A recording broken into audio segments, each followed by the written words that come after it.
Have you ever wondered what your dog is trying to tell you? Dogs don't speak our language, but they have a language all their own. From barks to growls to whines, they use a variety of sounds to communicate with us. They're expressing their needs, their emotions, their energy. As pack leader, it's your job to understand them. In this video, we'll decode these vocalizations and share tips to understand your dog's emotions better.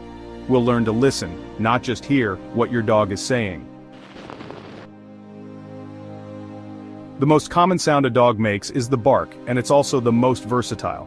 A bark can mean so many things: excitement, alertness, fear, frustration. You have to listen to the tone, the pitch, the frequency of the bark to understand its true meaning.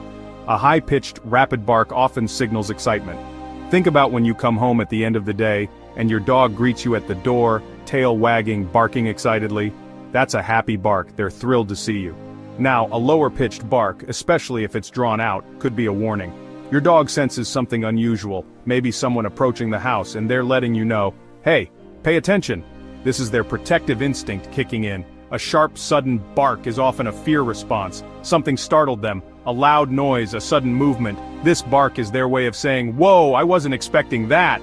And then there's the insistent, repetitive bark, often accompanied by some whining. This usually indicates frustration or need.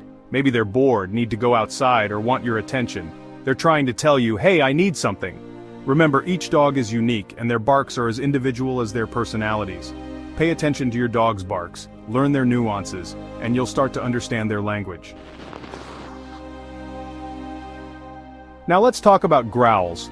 Many people associate growls with aggression, but that's not always the case.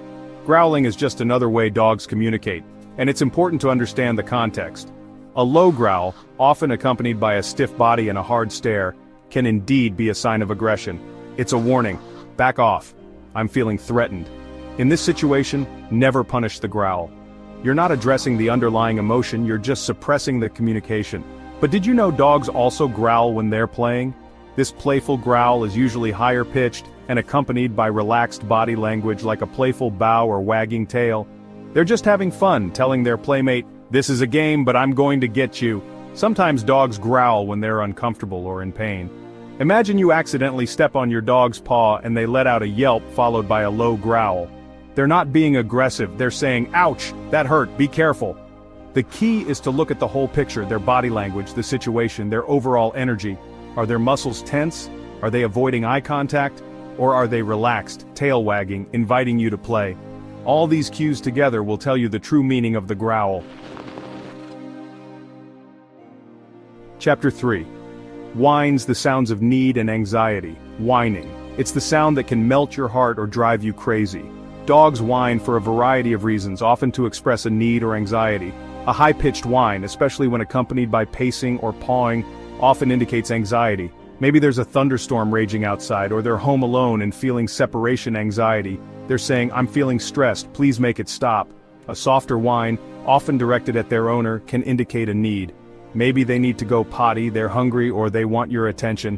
It's their way of saying, excuse me, I need something. Sometimes whining can be a learned behavior. If a dog learns that whining gets them what they want, attention, treats, a walk, they'll repeat the behavior. It's important to address their needs but not always give in to demanding whines. If your dog is whining excessively, it's crucial to rule out any medical reasons. Pain or discomfort can also manifest as whining. If you're concerned, always consult with your veterinarian. Remember, whining is a form of communication. By paying attention to the context, you can learn to differentiate between your dog's needs and anxieties. Chapter 4. Beyond the sounds, body language is key. Now we've talked about barks, growls, and whines, but understanding your dog goes beyond just the sounds. Dogs are masters of body language, and to truly decode their messages, we need to read their nonverbal cues. Think of it like this: your dog's vocalizations are the words, but their body language is the grammar, giving those words context and meaning. A wagging tail doesn't always mean a happy dog, and a growl isn't always a sign of aggression. Let's look at some examples. A dog with a wagging tail but with tense muscles, ears pinned back, and whale eyes showing the whites of their eyes, might not be happy at all. They could be feeling anxious or fearful. On the other hand, a dog that's lying down, relaxed, with soft eyes and a gentle pant, is communicating calmness and contentment. They're feeling safe and comfortable in their environment. Pay attention to their posture, their facial expressions, their tail movements. Are they leaning into you for affection, or are they cowering in a corner? Are their eyes bright and alert, or are they avoiding eye contact? These subtle cues speak volumes. Learning to read your dog's body language is like learning a new language. It takes time, observation, and patience. But the reward is a deeper understanding and a stronger bond with your furry companion.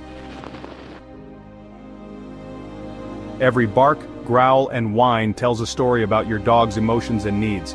By understanding their language, you can strengthen your bond and ensure they feel loved and heard. Have you ever noticed your dog saying something unique? Share your stories in the comments below, and don't forget to like, share, and subscribe for more insights into the amazing world of dogs.